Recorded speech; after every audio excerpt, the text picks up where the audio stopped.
అరకు వెళ్లే వారికి రైల్వే శాఖ శుభవార్త చెప్పింది. ఈ సీజన్లో అరకు వెళ్లే పర్యాటకులకు సౌకర్యార్థం విశాఖ నుంచి అరకు లోయ మధ్య ప్రత్యేక రైలు నడపనున్నారు. ఈ విషయంపై Waltair division senior DCM K Sandeep ఓ ప్రకటనలో తెలిపారు. ఈ రైలును ఈ నెల 28 నుంచి జనవరి 19 తేదీ వరకు శని ఆదివారాల్లో ఉదయం 8 గంటల 30 నిమిషాలకు విశాఖలో బయలుదేరి 11 గంటల 45 నిమిషాలకు అరకు లోయ చేరుకుంటుంది. ఈ రైలు తిరుగు ప్రయాణంలో 08526 నంబర్తో ఈ రైలు అదే రోజు మధ్యాహ్నం 12 గంటలకు అరకు లోయలో బయలుదేరి సాయంత్రం 6 గంటలకు విశాఖకి వస్తుంది. ఆంధ్రప్రదేశ్ ఊటీ అరకు వెళ్లే పర్యాటకులకు రైల్వే శాఖ శుభవార్త చెప్పింది. ఈ సీజన్లో అరకు పర్యాటకుల రద్దీని దృష్టిలో పెట్టుకొని విశాఖపట్నం నుంచి అరకుకు ప్రత్యేక రైలు నడుపుతున్నారు. తూర్పు కోస్తా రైల్వే ఈ స్పెషల్ రైలు నడుపుతున్నట్లు షెడ్యూల్ను వాల్తేర్ సీనియర్ డీసీఎం సందీప్ ఓ ప్రకటనలో తెలిపారు. ఈ నెల 28వ తేదీ నుంచి జనవరి 19 తేదీ వరకు ఈ ప్రత్యేక రైలు అందుబాటులో ఉంటుంది.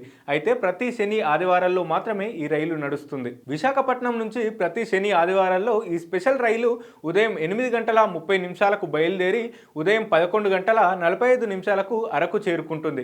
ఈ రైలు తిరుగు ప్రయాణంలో ఈ రైలు మధ్యాహ్నం 2 గంటలకు అరకులో బయలుదేరి సాయంత్రం 6 గంటలకు విశాఖపట్నం చేరుకుంటుంది. ఈ ప్రత్యేక రైల్లో అందుబాటులో ఉండే కోచ్ల విషయానికి వస్తే ఓ second AC, third AC, 10 sleeper class, 4 సాధారణ 2వ తరగతి, 2 సాధారణ కమ్ లగేజీ కోచ్లు ఉంటాయి. ఈ రైలు సింహాచలం నుంచి కొత్త వలస, ఎస్కోట, బొర్ర గుహల మీదుగా వెళ్తుందని రైల్వే అధికారులు తెలిపారు. అరకు ట్రిప్ ప్లాన్ చేసుకుంటున్న పర్యాటకులు గమనించి ఈ రైలు సేవలు వినియోగించుకోవాలని అధికారులు సూచిస్తున్నారు. మరోవైపు రైల్వే శాఖ మహాకుంభమేళ సందర్భంగా ప్రత్యేక రైళ్లను నడుపుతోంది. ఈ మేరకు 12 కొత్త రైళ్లను వివిధ ప్రాంతాల నుంచి అందుబాటులో ఉంచారు. ఈ నెల 24, 25 తేదీల్లో గుల్బర్గా నుంచి బెంగళూరు మధ్య 2 కుంభమేళ జరిగే వారణాసి, గొంతినగర్, గయా ప్రాంతాలకు జనవరి 6 నుంచి ఫిబ్రవరి 28 వరకు మరో 10 ప్రత్యేక రైళ్లు రైల్వే శాఖ నడుపుతోంది. భక్తులకు ఈ విషయాన్ని గమనించి ఈ ప్రత్యేక రైళ్ల సేవల్ని వినియోగించుకోవాలని అధికారులు కోరారు. అవసరమైతే వాళ్ళు ఈ రైళ్లలో టికెట్లు బుక్ చేసుకోవాలని సూచించారు.